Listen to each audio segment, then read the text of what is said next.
បាទវាសួររៀងតិចតិចណាចូលមកនិយាយស្ដាប់ជាមួយជាបាទរបស់លោកអញ្ញេបាទធ្វើកាច់បាទខ្ញុំសូមជួយស្ដាប់បាទ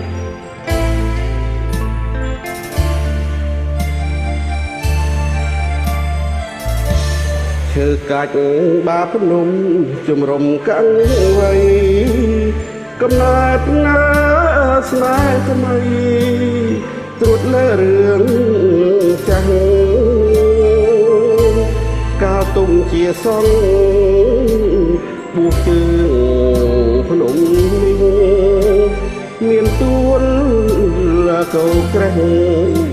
ព្រំដែនសាស័យ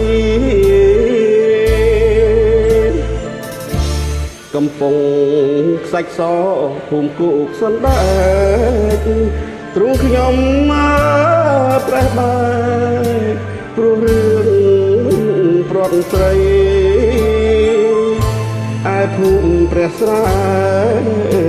ប្រែទឹកកភាពថ្មីអ្នកនោះរឿងអ្វីលួចលាក់ស្នេហ៍ខ្ញុំ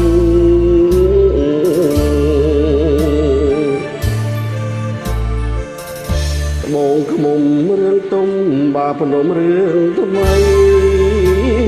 រឿងខ្ញុំប្រត់ស្រីដោយគេបងខំបើគេចង់ចាញ់ខ្ញុំត្រូវឈ្នះដោយរូបទុំតែបងសូមឲ្យចិត្តមុំកុំធ្វើត្រាប់តាមទាវដើមស្វាយតានេះធ្លាប់មានរិទ្ធខ្ញុំមានវិបត្តិម្ដេចអ្នកមិនជួយបើខ្ញុំដូចទុំបាភ្នំត្រូវព្រួយគេដាក់ឈ្មោះឲ្យថាជាត្បូងមុំថ្មី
បងខ្មុំរឿងទុំបាភ្នំរឿងថ្មីរឿងខ្ញុំ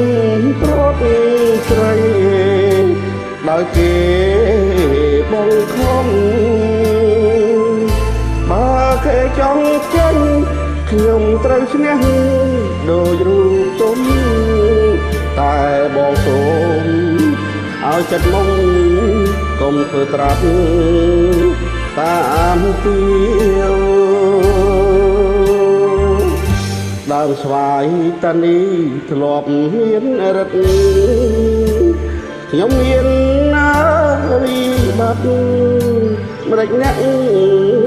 មិនជួយបើខ្ញុំដូចទុំបាភ្នំត្រូវព្រួយគេដាក់ឈ្មោះឲ្យជាត្បូងមុំថ្មី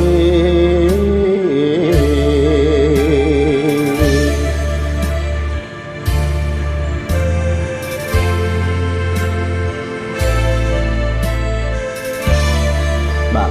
សូមអរគុណសុខសប្បាយទាំងអស់គ្នាបាទ